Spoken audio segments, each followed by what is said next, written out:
There is a kind of knowledge that can only be learned on a trail, not from a textbook, not from a training room, from the mountain itself, from the weight on your back, the altitude in your lungs, and the people walking beside you. Mingma Sherpa is a female trekking guide in Nepal. She grew up in a city, the daughter of a man who loved tourism, and she found her way to the mountains the same way most of us find our true work, by following what she loved until it became who she is. This conversation was recorded by Mingmar Dolma Sherpa, co-founder of Himalayan Women Trailleaders, as part of our Season 1 interview series, elevating the voices of female trekking guides in Nepal. I'm your host, Marinel De Jesus. This is the Porter Voices podcast.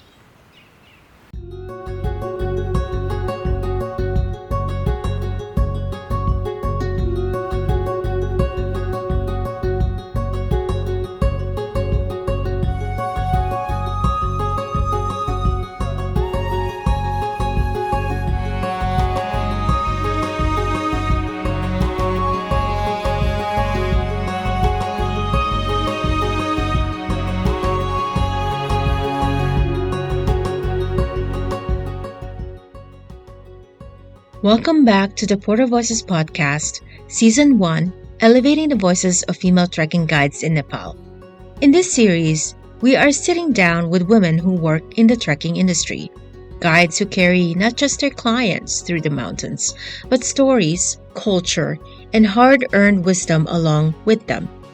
Today's episode features Mingma Sherpa, a female trekking guide who has been working in this field for close to a decade.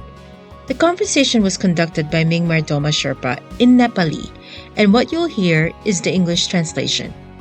They talk about what it takes to stay in this profession as a woman, what sustainable tourism really means when you're the one walking the trail every day, and what Mingma would say to the next generation of female guides stepping into this world. Here is Mingmar with Mingma Sherpa.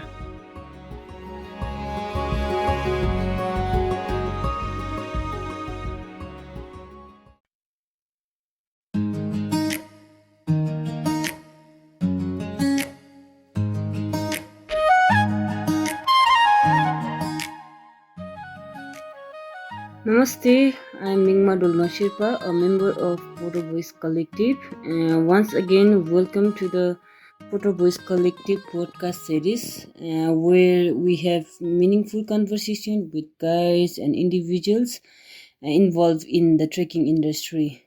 So, as we all know, trekking guides are considered one of the backbones of tourism.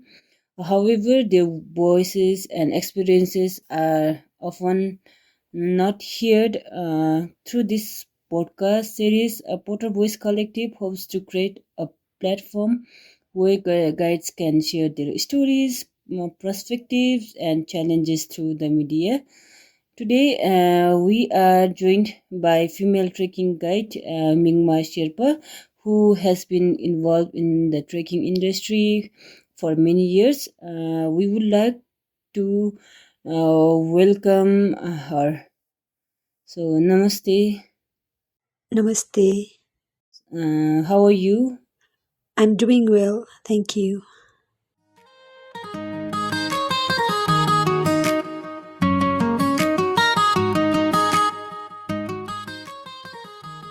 So, could you please give us a short introduction about yourself? Although my parents are originally from Solukhumbu, they came to the city at a young age in search of work. I was born and raised here in the city, so I grew up somewhat distant from the mountains. However, my father was involved in the tourism sector and worked in this profession. Since I also loved traveling and exploring new places, I eventually became interested in this field myself. That journey led me to where I am today, working as a trekking guide. How long you have been working as a guide? I started working as a guide around 2019, and so it has been about 7 to 8 years now. Since your father was also involved in tourism, Beside your father, was there anyone who inspired you to become a guide? To be honest, before entering this field, I didn't really have a specific person who inspired me to become a guide. More than anything, I simply loved traveling and exploring different places, and the passion naturally brought me into this profession. But after joining this field and understanding its realities more deeply, I began to gain even greater respect for my father.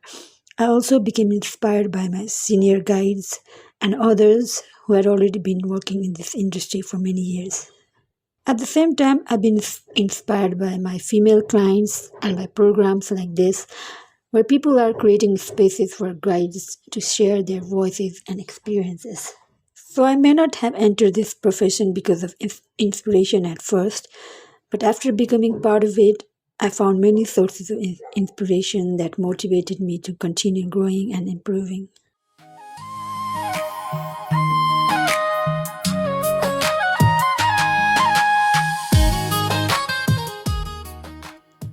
Yeah, so your love for traveling eventually turned into both your passion and your profession. So while working as a guide, have you faced any challenges?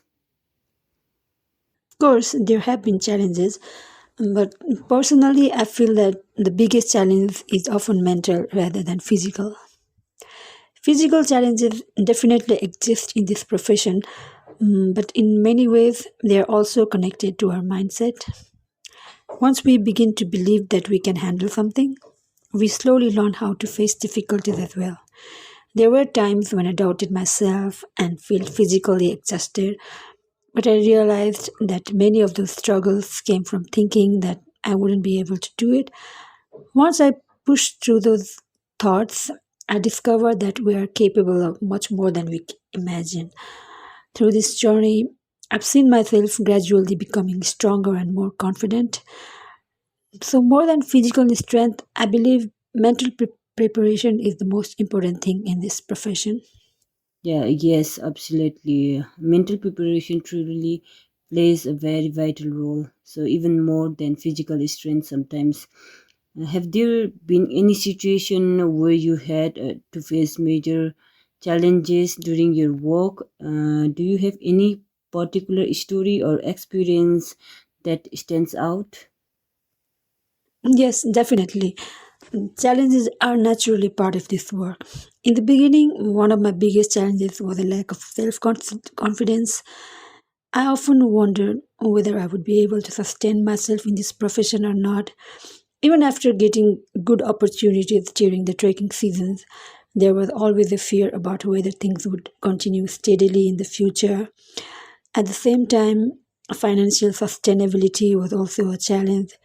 There are moments when work is not consistent and that creates uncertainty and pressure.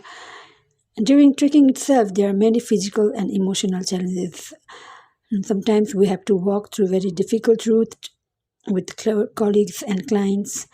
There are also situations where co-workers make us feel like uncomfortable. As a woman working in this field, there have been times when I've had to listen to inappropriate comments or double meaning jokes from others. That itself becomes a challenge. Experiences like this happen quite often. But over time, as I continued working and gaining experience, I became stronger in handling those situations.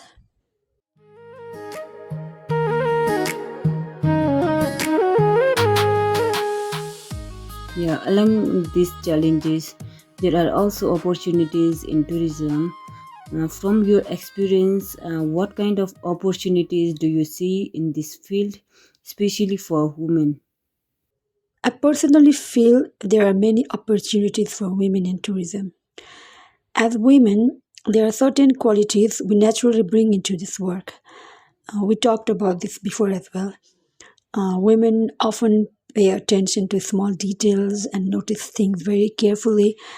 Instead of looking at situations only from logical perspective, we also tend to understand the emotional side of things.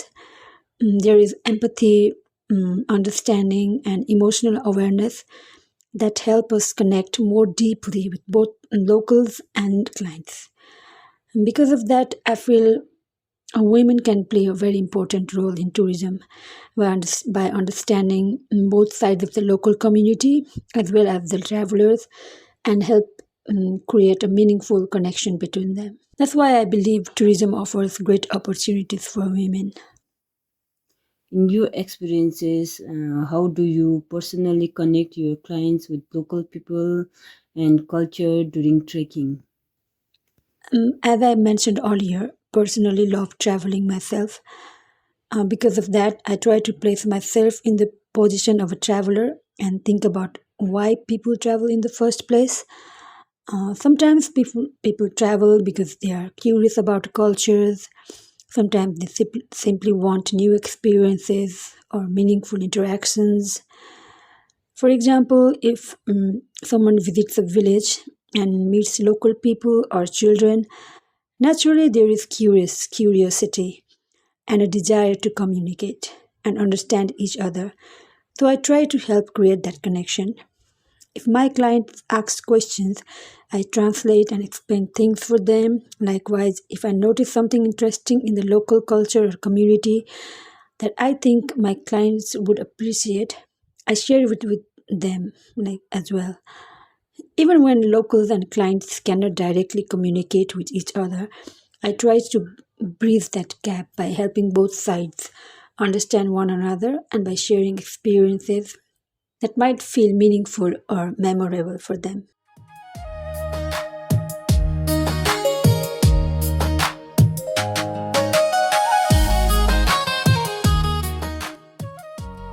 When you talk about sustainable tourism and minimizing environmental impact, what kinds of practices do you personally apply in your own work and daily life? When it comes to sustainable tourism, I believe the most important thing is our own moral responsibility. We often talk about environmental issues and many different aspects of sustainability, but in the end, I feel that everything depends on how responsible and aware we are as individuals. If we truly understand our responsibility, we can naturally apply that awareness in every area of our work and life. Personally, I try to practice the things that we often encourage others to do. For example, we always tell people not to overuse plastic or mineral water bottles. So I also try to avoid using them myself whenever possible. Instead, I carry reusable bottles and try to reuse materials rather than throwing them away immediately. Even small habits matter. Whether at home or during trekking, I try to minimize waste and be mindful about how I use things. At the same time, I've noticed that clients also become more environmentally conscious when they are surrounded by nature. When they spend time in the mountains and experience the beauty of nature closely, they begin to appreciate it more. That naturally opens conversations about sustainability and environmental responsibility during treks. Another important part of sustainable tourism is preserving culture. Due to increasing Western influence, some parts of local culture may slowly change or fade away. That's why respecting and valuing local culture is also very important. When visitors genuinely respect our culture, local people also feel proud of their traditions and continue preserving them.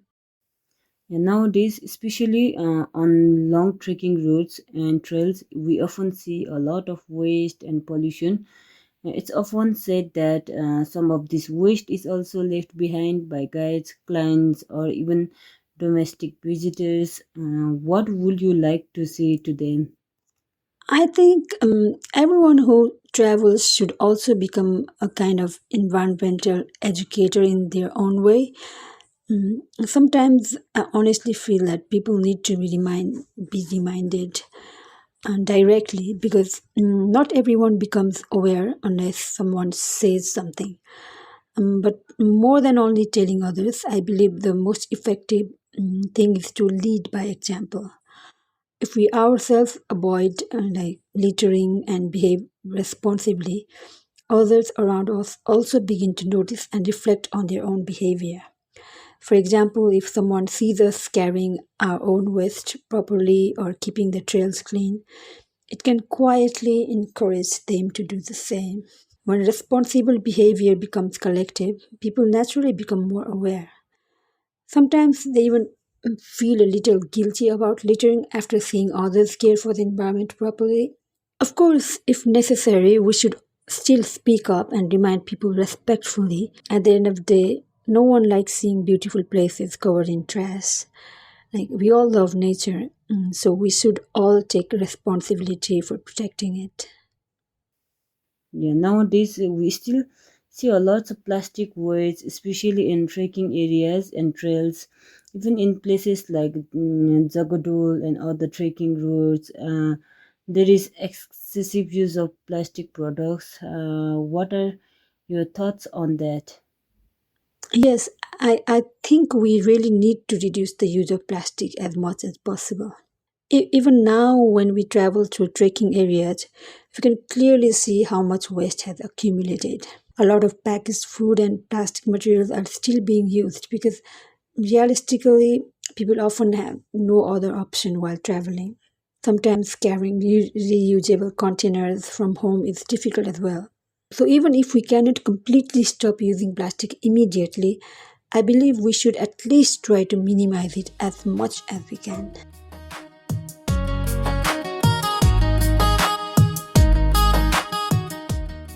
So, looking at the current global situation, conflicts, instability, and kinds of crises we have already experienced, like COVID 19 in 2020, tourism can also be heavily affected. So, in this situation, how do you think trekking guides and people involved in tourism can remain financially stable?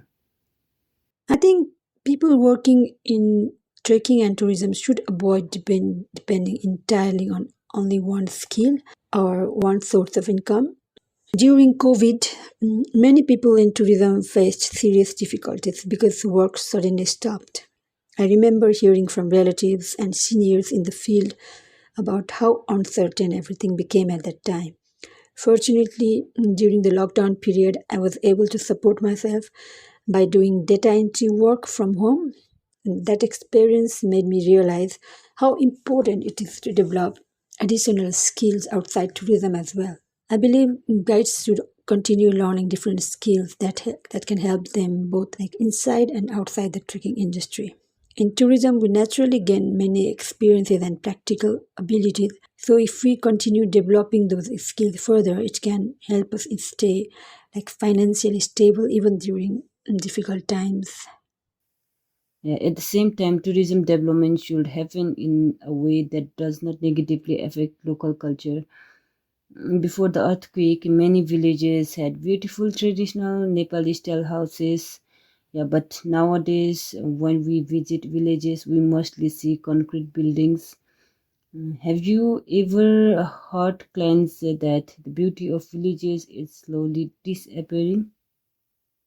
I wouldn't say clients directly complain about it very often, but many are definitely surprised to see concrete structures even in remote villages. Sometimes when they take photographs, things like electric poles, wires, and concrete buildings appear in the background. So I've noticed that they often try to avoid capturing those parts in their photos because it affects the natural beauty they are hoping to experience. After all, concrete cities and buildings are already exist in their own countries and in cities like Kathmandu. So when they come to mountains or villages, they are usually hoping to experience something unique, traditional, and culturally rich. Even if they do not openly say it, you can often sense from their reactions that they feel some of the original beauty and atmosphere has changed. Yeah, if local government introduce like policies to help preserve traditional houses and villages identity, what would you think about that? I think it's an important discussion, but at the same time, we also need to consider people's safety and practical needs. After the earthquake, many people naturally wanted stronger and safer homes because Nepal is still a higher risk area for earthquake and landslides, especially in the Himalayan region. So it's understandable why people prefer concrete houses. However, I think there could still be ways to preserve cultural identity through architecture, like designs, colors, and the overall appearance of buildings, even if modern materials are used. That's something that should probably be discussed properly with engineers, planners, architects, like local communities and experts. I may not personally have technical expertise in construction, but I do believe there should be a balance between safety and preserving local culture and beauty.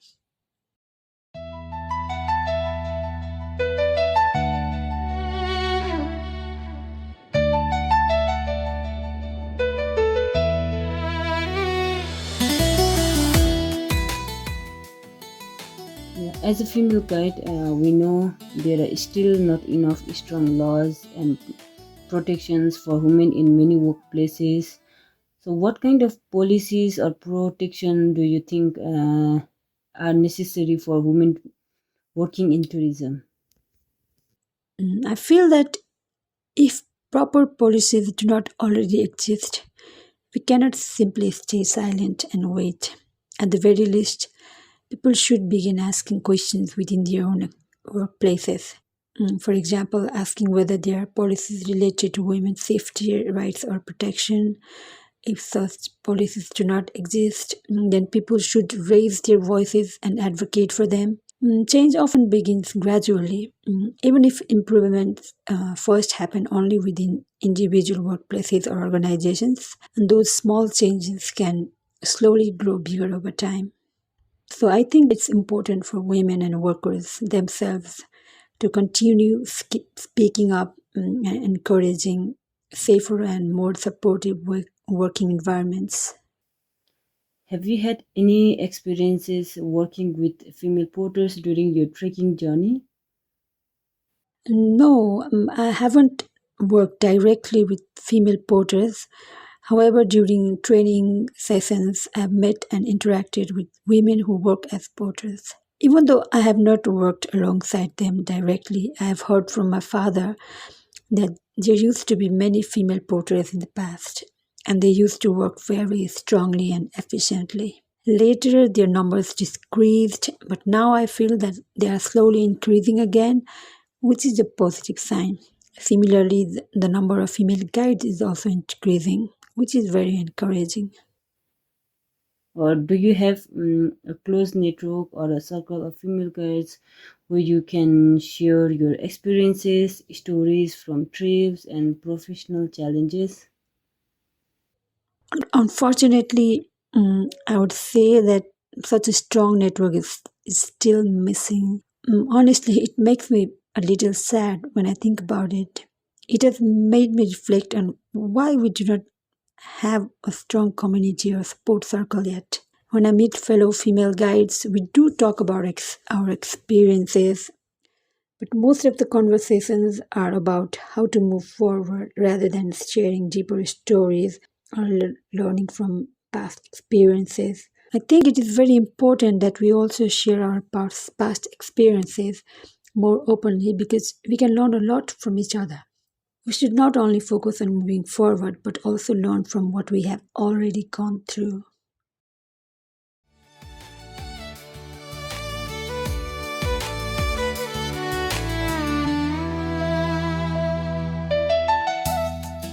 I'd like to ask you these questions. What message would you like to give to future female guides who are entering in this field? To all the future female guides, I would like to say that there will definitely be challenges. At times, you may feel doubt, fear, or lack of confidence. You might even feel unsure about whether you can continue in this field. But despite all of that, if you have even a little passion in your heart for this profession, I encourage you to follow your heart. Please move forward with confidence and keep going. There are many opportunities in this field for women, and for those who are already working in this industry, we are always here to support you.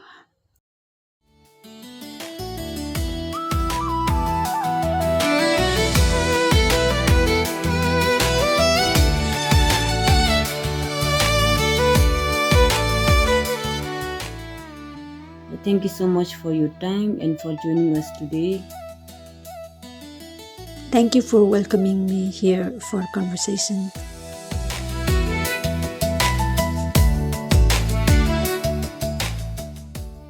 So we had a wonderful conversation with Mingma Sherpa, a female guide who has been working in the trekking field for many years. I believe our viewers will find this discussion very meaningful. We look forward to bringing more conversation with new guides and professionals in future episode. Thank you. Namaste.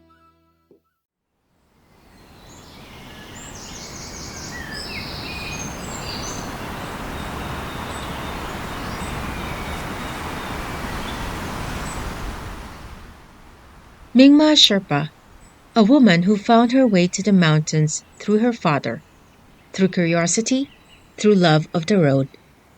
What she said about mental strength, that the hardest challenges often live in our own heads before they live on the trail, that will stay with me. And what she said about community, that women in this industry are talking about how to move forward, but that we also need to sit with where we've been, to share the stories, not just the plans. That's exactly why this podcast exists. These conversations matter. These voices matter.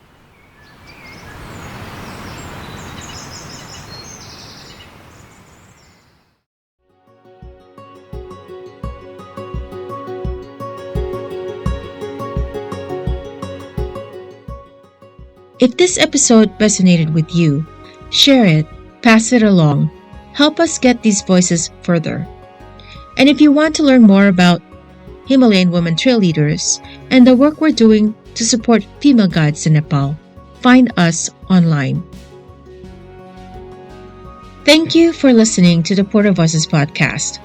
I'm Marinel De Jesus. Hanggang sa muli. Until next time.